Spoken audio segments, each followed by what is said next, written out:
What have you noticed is a trend between a lot of businesses that you've worked with that's come up over and over again, where they're missing huge opportunity with what they currently have? People that think deals are lost, but Yeah, they're not right. actually lost. Like there's a good chance they're not lost. I had another client the other day where I said, how many times do you try? And they said 3. And I was like, is that just like 3 emails, 3 SMSs, 3 calls? And they're like, no, just 3 calls or whatever. It was just 3 of the one. Yeah, and I'm like, you see "It's that not all the time. enough." Like, it's Yeah. not enough. Yeah. I'm like, you need like 8, maybe 10. And like that's call, SMS, email, call, SMS, LinkedIn. You know what I mean? Like, Yeah. You know, people often think times are tough. Let's just throw money at this, go everywhere and wide. But that's often a strategy that just, it doesn't have a goal in mind. There's no clear objective. It's reactive, right? It's reactive. It's like hiring really another reactive. salesperson.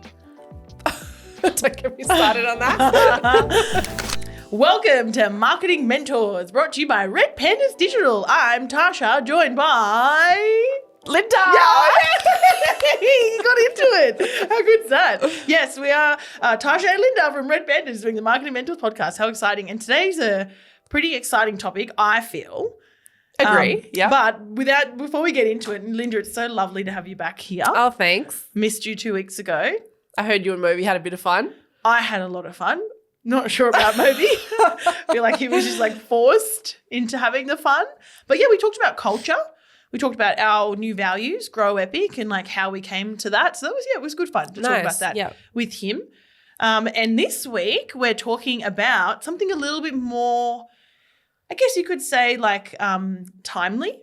So, you know, Linda and I work across quite a few different like verticals, if you will, or industries. And we are in like constant communication with like business leaders as well as Mobes, right? And we work closely with Moby. And we're talking about like, you know, CEOs, managing directors, heads of marketing, heads of sales, heads of content, like those types of roles. And we're all, you know, you, me, Mobes, we're all hearing something really similar over the last few, you know, weeks, months even. And it's like, it's slow. You know, it's slow out there. Like leads are slow to come in. And then when they come in, they're not like closing very quickly. Businesses are also just really focused on lead gen right now Yes. above everything else. Like, of course they always are, but now more than ever, they're wanting to spend less on awareness type initiatives, and everything that they do, they want the objective to be lead gen and sales focused right now. Yeah. More than ever. Yeah. I'm feeling it for sure. Yeah. And like you guys are more client facing in that space than I am.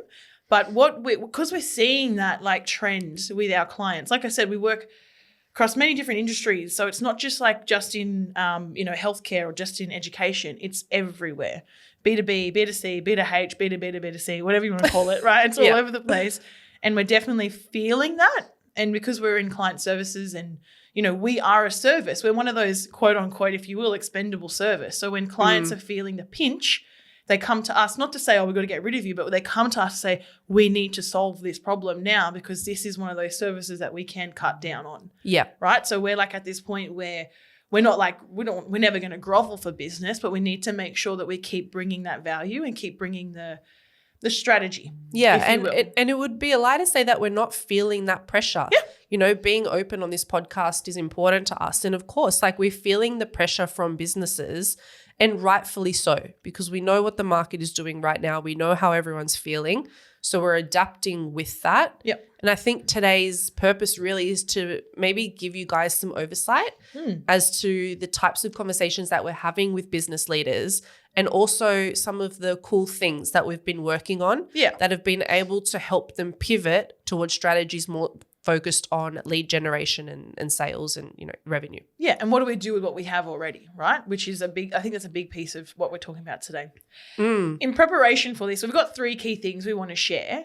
But in preparation for this podcast, I was looking at HubSpot's State of Marketing Report 2024. Now, if you're not aware, Red Pandas is a HubSpot partner.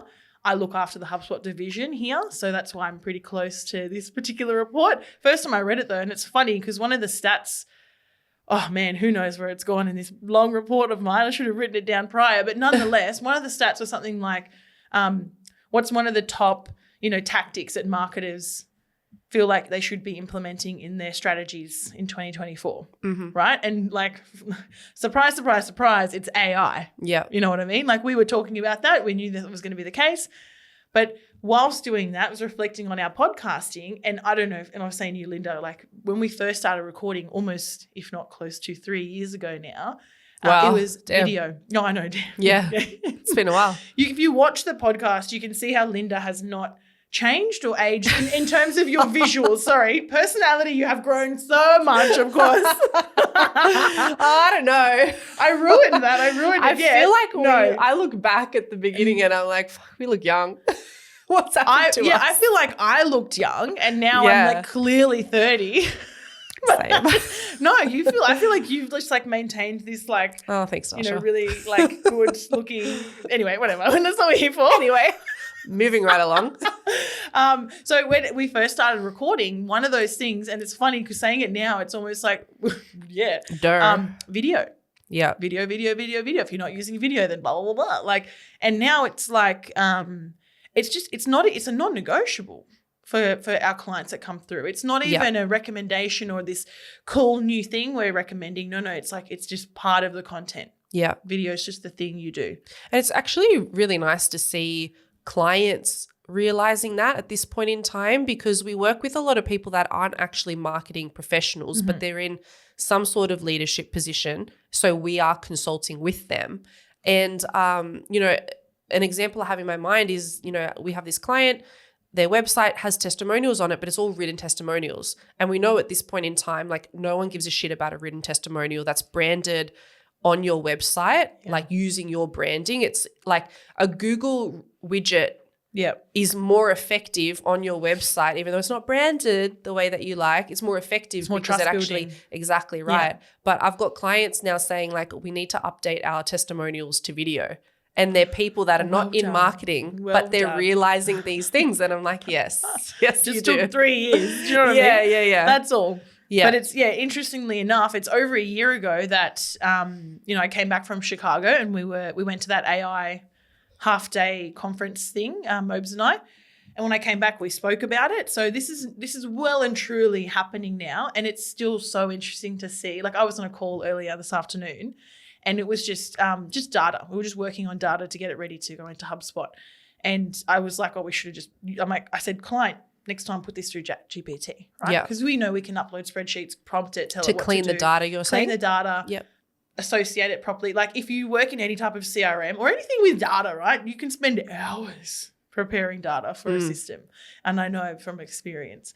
And it's not what I like. Like one part of my job I don't like doing, right? But I got to do it every now and then. But now with ChatGPT, obviously for the last year or so, I've like more than like halved. I'd say like 1/10 my time, if that makes sense. 10x saved 10x of my time. Yeah. Whatever. You guys get the gist, right? I've just saved a lot of time. Beep that out.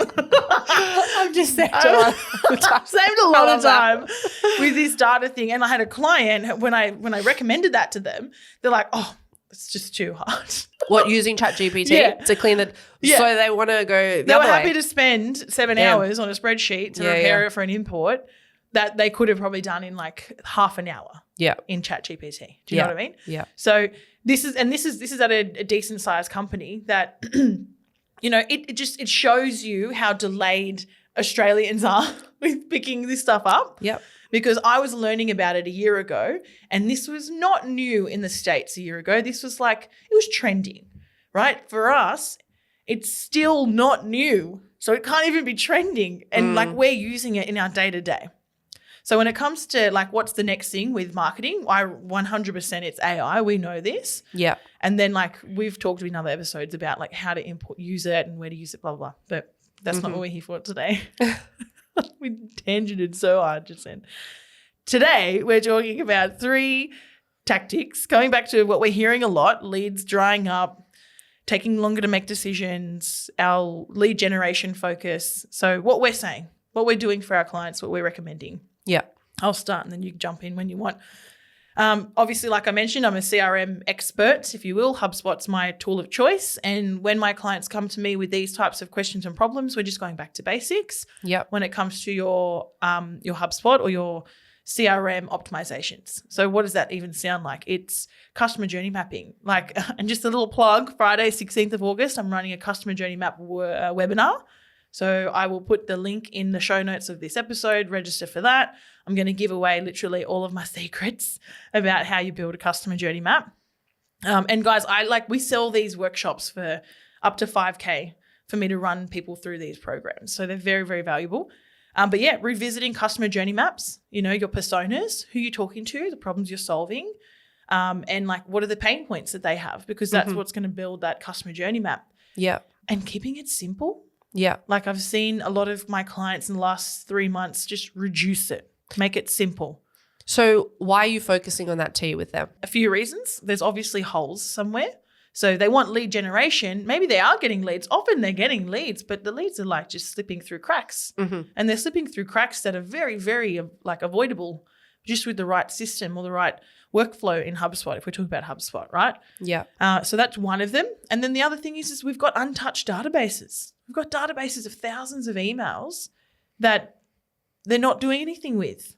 What re-engagements are we doing? What warm-ups are we doing? What offers, what outreach are we doing? And like with a good system like HubSpot, we can be strategic about who we talk to, or at least just have a go. Yeah. Do you know what I mean? Like just have a go with this data. So that's what I do with a lot of my HubSpot focused clients. Obviously, like because I've got you guys and I've got like you're a strategist, we've got Moby and like other people in the team that can guide me to be strategic with some of these things. But in terms of HubSpot strategy, like you've got this tool that you're paying for, go and use it. Yeah. You know what I mean? So customer journey mapping, plugging the holes, optimizing your CRM could be like email database and health, as simple as just ridding the bullshit. Yeah. Warming up or re-engaging a certain list and just, hey, how you going? Want some work? What's been happening? Share some content. Like so much you can do with them. What's been the biggest missed opportunity that you've seen, T, from a CRM point of view? Like what have you noticed is a trend between a lot of businesses that you've worked with? Yeah. That's come up over and over again where they're missing huge opportunity with what they currently have. Yeah. Probably like people that think deals are lost. But they're not actually lost. Yeah. Like there's a good chance they're not lost. You're just not trying hard enough. So just not following them up enough. Yeah. Just not following them. Like I had another client the other day where I said, how many times do you try? And they said 3. And I was like, is that just like 3 emails, 3 SMSs, 3 calls? And they're like, no, just 3 calls or whatever. It was just 3 of the one. Yeah. And I'm like, you see that all the time. I guess not enough. Yeah. I'm like, you need like 8, maybe 10, 8 to 10. And like that's call, SMS, email, call, SMS, LinkedIn. You know what I mean? Like, yeah. And it's so funny because a common thing that you'll hear from them is like, oh, I don't want to be annoying. No, you have to. But it's like they don't know who you are still. They don't remember who you are after 2 attempts. I agree. Yeah, I totally agree. And then when they do think, okay, cool, I'll do the 10, and without our guidance, they go off and do it and they're just like, me. Like they don't do it strategically. Yes. So that's where having someone like a Red Pandas can come in and be like, stop talking about yourself. Yeah. Talk about them. Talk about their pain points. Use one-to-one video. That's a good one, Tasha. Oh, yeah. So yeah. Yeah, it's interesting. That does happen a lot. So lost opportunities, they're being lost too soon. For various reasons. Like you've got actual reasons why someone might be lost. Yeah. I don't want to talk to you. Stop trying to sell to me. Okay, cool. I get it. But then there's opportunities that just go cold and they put them in this bucket over here and they never touch them again. Yeah. And they're paying for HubSpot Marketing Pro. And it's like, why are you not doing anything with these people? Why are they not in some like, every month drip campaign, nurture, whatever it is, where you send them a really useful piece of content once a month? Yeah. No sales, no call to action, just nurturing. Because they're going to read that. They'll see that. And when they have the problem that you solve for, they're going to think of you right away. Yeah, I love that. So that's what I do. That's what I do. Yeah. I think, everything that we're going to talk about today, these strategies, they all kind of relate to going back to basics and looking at what you currently own as a business and working on that. Yep. And then it's just, we're approaching it from different angles. Yep. So kind of piggybacking off that, we kind of also look at, okay, from a media point of view, what are your owned assets or your owned media versus your paid media versus your earned media, right? So your owned media is things like your website, right? Paid media is obviously like you have to go pay money to get the click, right? PPC, Google Ads campaigns, that sort of thing. So we're very much trying to hone in on owned media, and specifically your website, because your website should be your best sales tool. I love that one. One thing that we have been doing is really auditing a website from a high level point of view and having a look at what the conversion rate is like. How you if doing your that? conversion rate is low, so basically looking at, okay, how many visitors are you getting to your website, and then how many of those visitors are turning into leads or contacts. Yep. And if that is low, then there is room to grow. And oftentimes we're seeing that conversion rates are quite low right now. Yeah. Anything below 2% from what we've seen is like quite low. And there's room to improve that.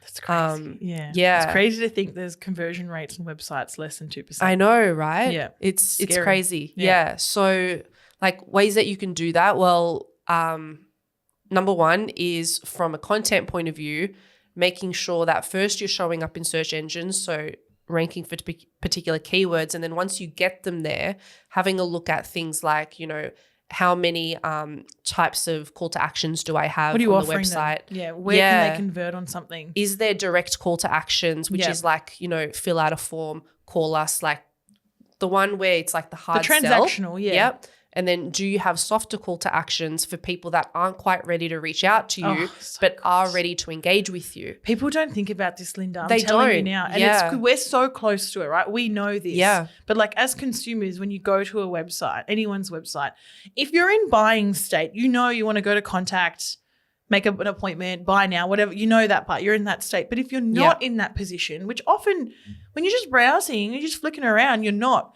You might want something that's quite valuable, and that's what you're referring to by that transitional call to action. Yeah. And it's a conversion opportunity, which means if you have that on your website and you have it placed nicely and strategically, and you have a good tool like HubSpot that you can use it for, because you can do that with HubSpot, your conversion rate will go up from 2% because your website's getting the eyeballs, and then you're converting them into something you can then put into that nurturing stream we just spoke about. Exactly right. Yeah. And you're not outlaying any additional costs. You're not paying for anything. It's literally working with what you have and just squeezing more juice out of that, so to speak. So that looks like things like, calculators, like self-help tools and quizzes, lead magnets, things like that. Things that are valuable, that keep them on your website, that they feel like is a good enough resource for them to want to leave their details with you. 100%. That perceived value is there. Exactly right. Yeah. Yeah, good one. Yeah. So that's something that we've been working on with some of our clients. This is not new. This is not new stuff. We all know what lead magnets are and flagship content, whatever you want to call it. We know this stuff. This is inbound marketing. This is the bread and butter. I launched one for a client earlier this week. Already they're starting to see return on it. And they're like, it's immediate. How have if we you not have enough website visitors, it's immediate. Like, how have we not been doing this? So, like, really good example. We're running that webinar. Second plug. Here we go. My webinar on Friday, the 16th of August. On our website now, well, from Monday, because it'll go live on Monday, we'll have a slide in, which we're using HubSpot for. And it's just going to be a really easy call to action opportunity for someone to register for the webinar. Yeah. Obviously, a webinar is a content, like it's a highly produced, if you will, like a high effort content piece. We've got a whole team at Red Pandas, right? If you're a smaller team or you don't even know what you're doing, where to start from, start with a guide, like Linda said, a guide, a checklist, a quiz, even something like what do we use? Typeform. Yeah, it's like free. Try and Interact. And it's Try and Interact. It's like super easy to create a very basic quiz. Yeah, and people love quizzes. Yeah, so you can just create like a quiz that's relevant to your brand, right? Obviously, not just some random what Harry Potter character are you? Although they're fun. They are fun. You could do that. That'd get leads. Probably the wrong type of leads. But go for it. More conversion opportunities on your website. Yeah. So the webinar on the website is your gateway product to what we actually want to sell, which is a HubSpot retainer. Yeah. Right? And that's how you do that. You kind of find a gateway product, make sure that that's on your owned media, like your website, get people into your funnel. And then like Tasha said, it's about like your CRM and kind of making the most out of that CRM. Oh, so nice. Oh, look at this. Love that. We're just like a good cheese and wine. I'm definitely the cheese. Butter and Vegemite? Yeah. No, too awesome. That's like PG. I said something like M, right? You're like, yeah, butter, Vegemite, woo! Peanut butter and jelly. Yeah. No, joking. No, I don't do that. That's disgusting. Anyway. Oh, man. All right, yes. And there is one more. We got one more. This one's like Tell us, Linda, what is it? So something that we're working on with one of our clients is focusing on demand capture, not demand generation. Oh, that sounds so hot. I know, it sounds hot, right? What is that? So demand capture, right? If you think of a funnel, you've got demand generation up the top. It's all about awareness. It's trying to reach out to people that don't know you exist, are not actively looking for something that you sell. Yeah. Whereas if you kind of go down that funnel, at the bottom of it, you've got your demand capture. And that's capturing people that are ready to buy, that are actively searching for a product. And when your margins are tight, you want to try and focus on making the most out of demand capture before kind of going up that funnel and focusing more on demand generation. Because it's going to cost you more money. 100%. You don't get as much on return because you're talking to people that are earlier in their buying process. They might not even be ready to buy yet. So something that we often see or we recommend with clients is, okay, let's have a look at what our demand capture is like right now.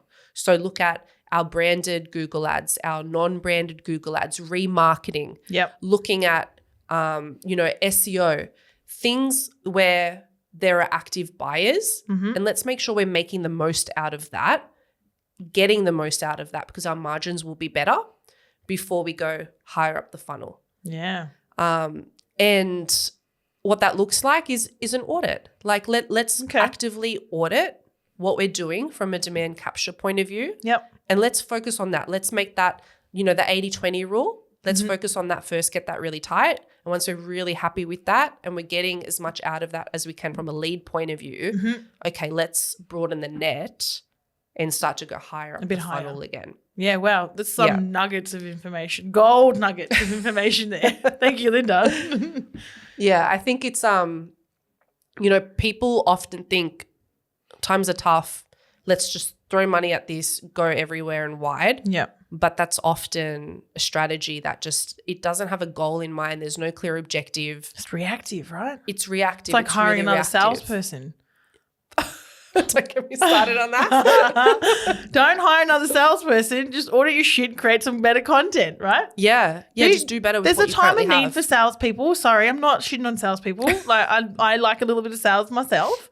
But yeah, no, I'm with you, Linda. Like audit the stuff that you have control over now. Yeah. Like put your hand on your heart and say, we're doing the best we can and we've got the tightest shit happening before you go off and throw more money elsewhere. 100%. And then same thing with a system, if I can bring it back to HubSpot for a moment, because, that's me. You're spending so much money on a system. Why are you not using it better? Exactly. You know what I mean? Why are you not using every function of it that you possibly can? I've had a client in the past that they needed more leads. Like they were a pretty niche industry that no one has really ever heard of before. And they weren't getting enough leads to sustain business. And they were like, we're going to do billboard ads. We're going to do radio. Oofed. And I'm like, guys, that's not the way. Like you said, they weren't using their HubSpot the way that they should have been. Their follow-ups were disgusting. Hey, just following up, like vomit. So bad, but for them, it felt natural to go back to what has been traditional marketing. Yeah. Which is let's just throw money at this. Let's just do billboard ads, radio. Let's get in the newspaper Which is with why no strategy. When businesses are suffering, they go to marketing to cut spend, but it's because of that, right? It's a vicious cycle. So we're the trailblazers, Linda, and we're trying to get people to stop doing shit like that and be more strategic with the stuff that you have. Yeah. So that's what we've talked about today, and that's what we're talking about with our clients now, and we're getting into it. And don't get me wrong, we still have got the finger on the pulse and we're trying new things and playing around with different types of AI to see how it can help us. But it's less about trendy new marketing things. You're right, T. Right? Yeah, I agree, because the solutions aren't sexy. They're actually not at all. And they don't feel impressive when you're talking to clients about it. They don't. But they are so much more effective than the opposite. Yeah. They give good results. Yeah. That's probably why we're really good communicators, because we've got to communicate some pretty average stuff, but we've got to do it in a way that makes them feel like it's amazing. Yeah. So we manage to do that. And yes, we do, at Red Pandas, we have AI embedded into every function of our business. Yeah. Like I used it for this podcast. You know what I mean? It's being used for this podcast. Yeah.